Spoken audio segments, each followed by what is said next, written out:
Assalamualaikum warahmatullahi wabarakatuh. Apa kabar anak-anak sekalian? Alhamdulillah, kita kembali melaksanakan pembelajaran setelah kalian mengerjakan penilaian tengah semester. Dan alhamdulillah hasilnya sudah Pak Ali umumkan di Google Classroom maupun di grup WhatsApp ataupun di grup Telegram mungkin ya. Baiklah anak-anak sekalian, pembelajaran kita setelah PTS ini langsung ke bab 3. Kenapa tidak bab 2? Karena pada masa COVID-19 ini ada penyederhanaan kurikulum 2013. Artinya ada beberapa hal materi yang tidak perlu diajarkan secara langsung oleh guru dan juga tidak dituntut untuk pencapaian kompetensi oleh kalian semuanya. Sehingga kita langsung ke bab 3 kedaulatan. Negara Kesatuan Republik Indonesia. Baiklah anak-anak sekalian, pada bab 3 ini nanti kalian bisa membaca di buku pendamping MGMP ataupun di buku teks ataupun buku paket yang telah kalian pinjam di perpustakaan. Sehingga tidak lagi ada alasan bahwa saya tidak punya bukunya, kemudian saya belum membaca. Ini perlu kalian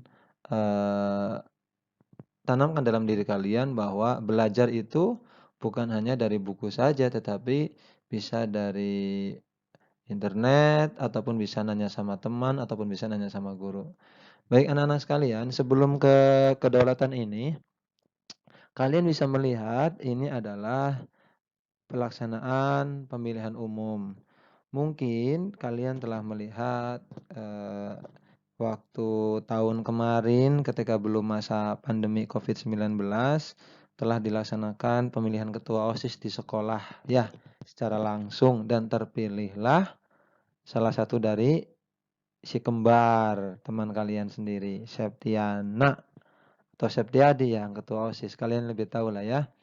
Baiklah anak-anak sekalian, ternyata kedaulatan ini bukan hanya di negara saja, tetapi di lingkungan sekolah pun ada, di lingkungan rumah tangga pun ada.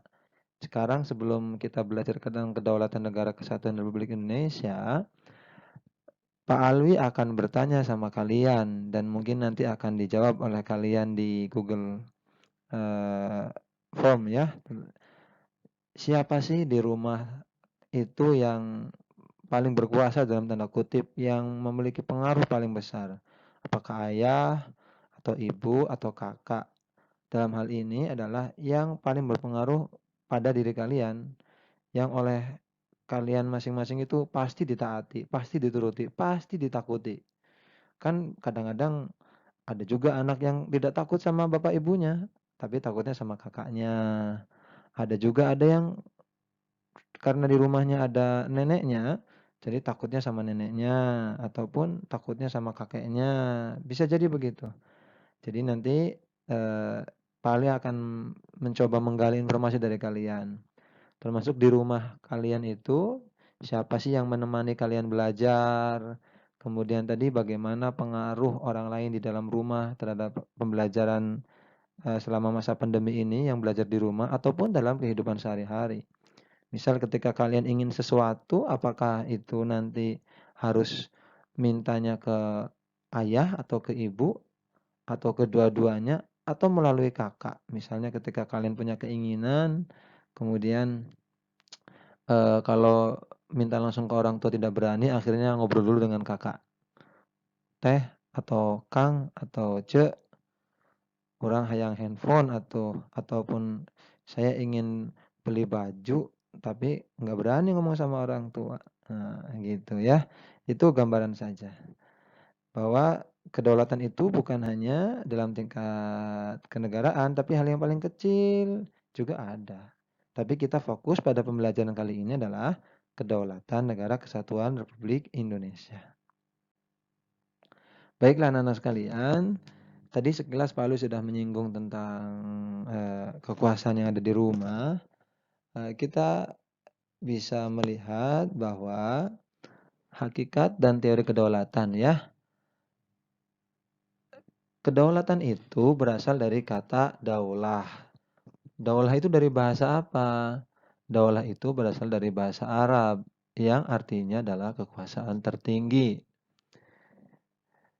Kemudian kita mengenal dengan kedaulatan rakyat di negara kita ini. Apa sih artinya?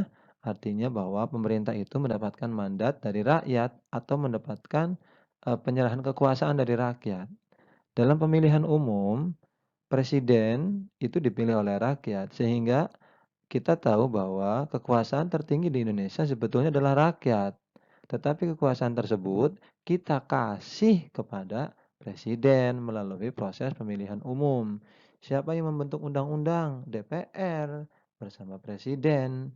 Nah, harusnya rakyat, tetapi kita rakyat yang berumur 17 tahun ke atas memilih perwakilan kita di DPR yang untuk membuat undang-undang dan juga memilih presiden sebagai orang yang bertugas menjalankan pemerintahan yang mengatur negara kita. Begitu ya. Jadi kayak sekarang yang sedang ngetren ini Omnibus Law yang dibuat oleh eh, DPR dan presiden bersama-sama disahkan tanda tangani oleh presiden sekarang sangat bergejolak. Ada yang menolak, ada yang mendukung. Itu di luar itu ya. Kita bicaranya tadi bahwa kita sebetulnya sudah menyerahkan kekuasaan kita kepada DPR dan presiden. Begitu sebagai perwakilan dari kita tadi, mandat dari rakyat. Kita kembali lagi ke kedaulatan. Ketika mandat itu dari rakyat, berasal dari rakyat, oleh rakyat dan untuk rakyat, itulah yang kita kenal dengan istilah demokrasi. Pemerintahan dari rakyat, oleh rakyat, untuk rakyat. Kemudian sifat kedaulatan, anak-anak sekalian. Sifat kedaulatan itu yang pertama adalah permanen. Permanen itu artinya kekuasaan di suatu negara itu tetap ada selama negara itu berdiri, walaupun pemerintahan sudah berganti. Itu namanya kedaulatan. Ketika negara dikatakan negara yang berdaulat, itu artinya bahwa kekuasaan negara itu selamanya ada, selama negara itu berdiri, walaupun ganti presiden, walaupun ganti pemerintahan. Misal negara kita ini berganti-ganti presiden, tetapi tetap menjadi negara yang berdaulat. Nah, negara yang memiliki kekuasaan tertinggi. Tidak ada kekuasaan yang lain, begitu. Jadi selamanya, forever, permanen, begitu ya. Mau presidennya Bung Karno, Pak Harto, Pak Habibie, Gus Dur maupun yang terakhir Jokowi sekarang, itu tetap yang berkuasa sebetulnya adalah negara. Presiden itu hanya menjalankan pemerintahan saja. Berikutnya adalah tunggal. Tunggal artinya kekuasaan itu merupakan satu-satunya dalam negara dan tidak dibagi-bagi kepada badan-badan lain. Misal kita negara Indonesia ini menjadi negara yang berdaulat, tidak dibagi-bagi kekuasaan itu ke negara-negara bagian yang lainnya. Ini misalnya ada negara Aceh, negara Jawa, tidak bisa dibagi-bagi begitu.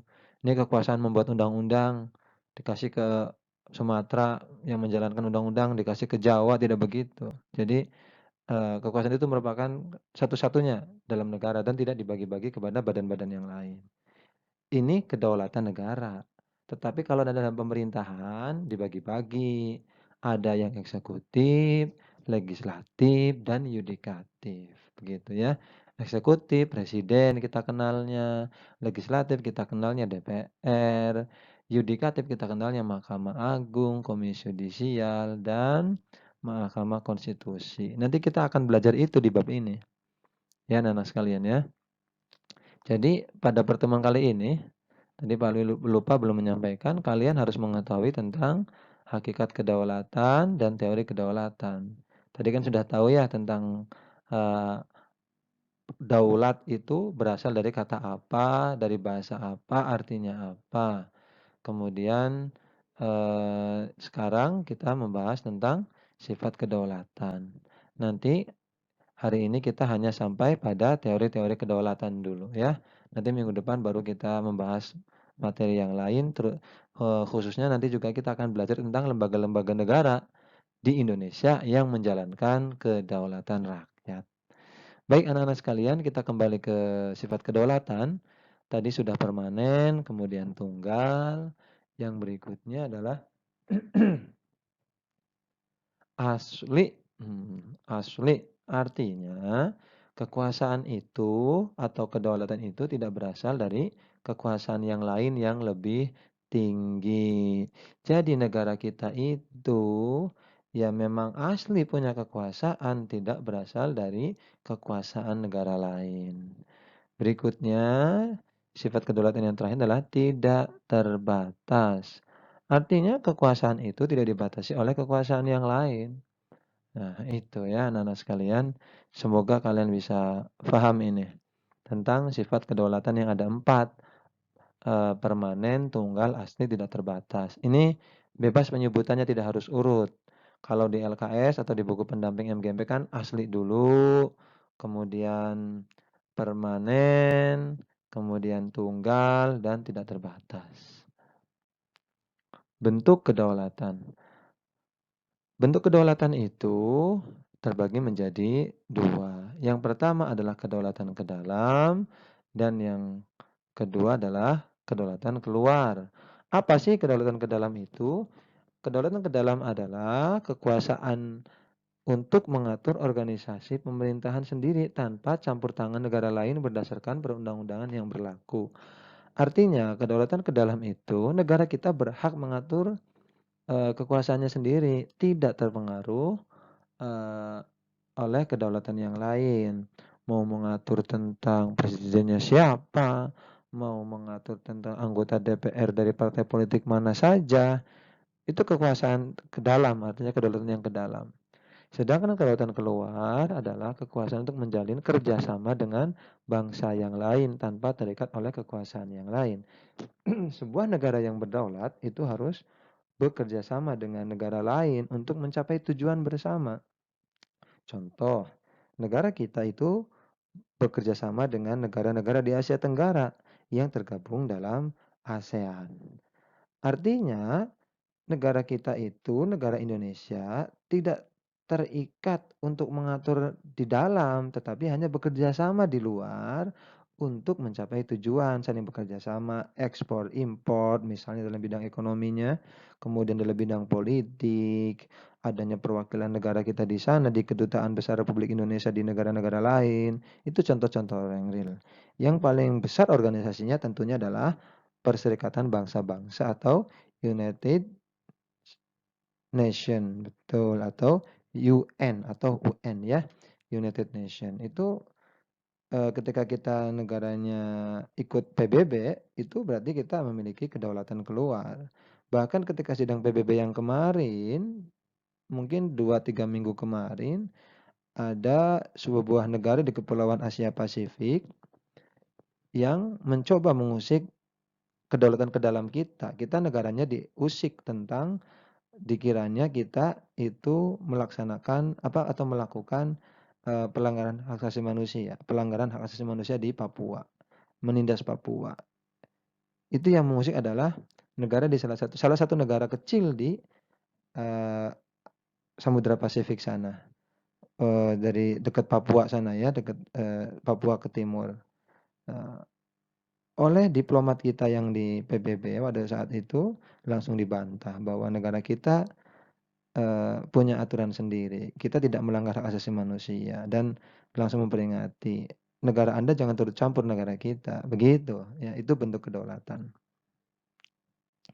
Kemudian anak-anak sekalian ini, materi yang terakhir pada pertemuan kali ini. Pak Alwi harap kalian bisa menghafal ini, memahami, bukan hanya menghafal tapi memahami teori-teori kedaulatan atau teori-teori kekuasaan. Yang pertama adalah ada kedaulatan Tuhan, kemudian kedaulatan raja, kemudian kedaulatan negara, kedaulatan hukum, dan kedaulatan rakyat.